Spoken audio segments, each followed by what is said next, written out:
Hey, it's John Hope Bryant, founder of Operation Hope, entrepreneur, and today just proud Georgia citizen.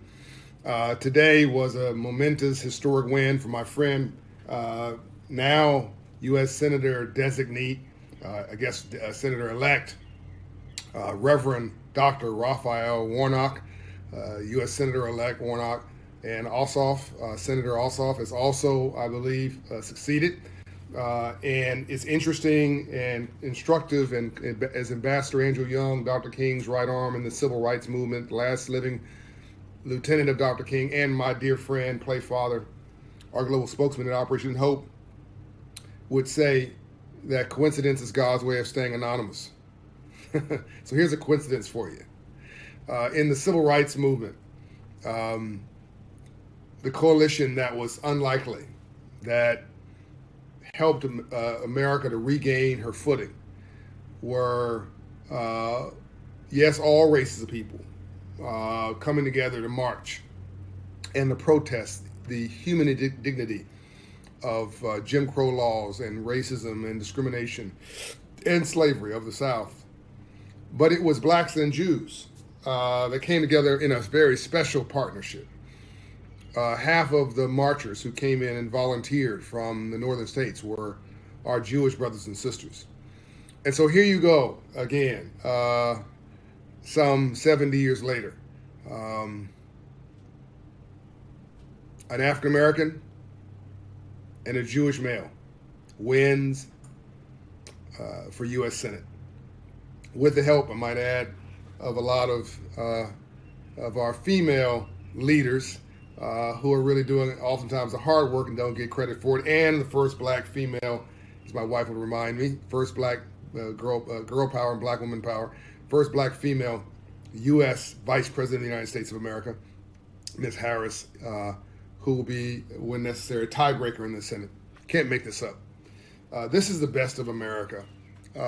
This underscores how Atlanta is the moral capital of the United States of America. The moral capital underscores.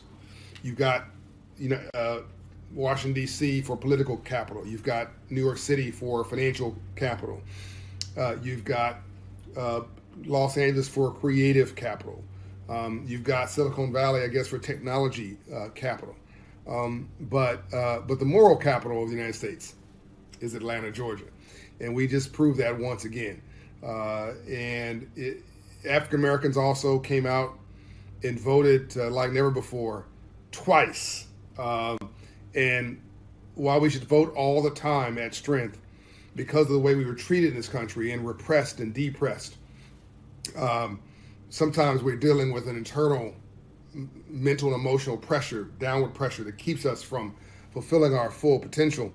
And I keep saying to folks, if you want to understand black folks and our voting patterns, we basically vote African Americans twice en masse. When we're proud, Barack Obama first term, and when we're pissed, and that was his current cycle of our current almost on out the door U.S. president, who has, I think, been very divisive and very hurtful to the American spirit, and focused on dividing us versus bringing us together.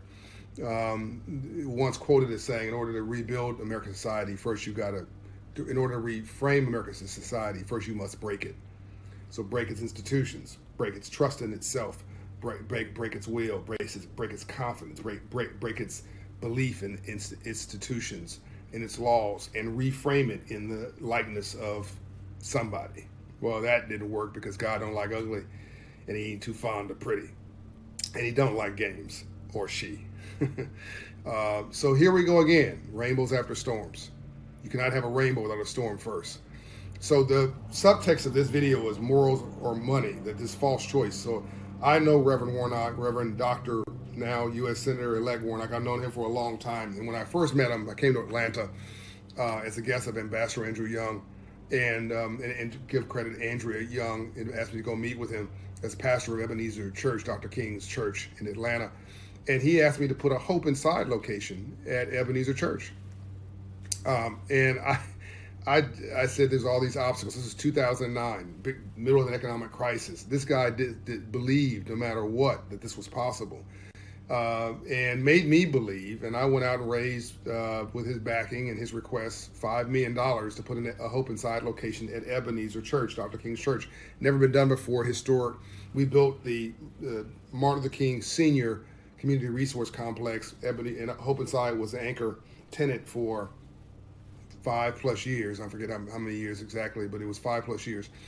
And we're really provided a lot of the equity to build that building, which I'm very proud of. So one nonprofit working with another nonprofit to create economic development and in this case wealth creation for the Ebenezer Church family, and through that we created wealth for our community because we created hundreds of small business owners, black and brown, hundreds of minority new homeowners, tens of thousands of financially literate individuals who got free sponsored programming because a coalition of banks came together and what was then called the Financial Services Roundtable and Operation Hope and Ebenezer Church to provide this uplift of a hand up, not a hand out. And that was really the start of civil rights connecting with civil rights, or race and the color line issues connecting in the streets with class and poverty issues connecting in the suites.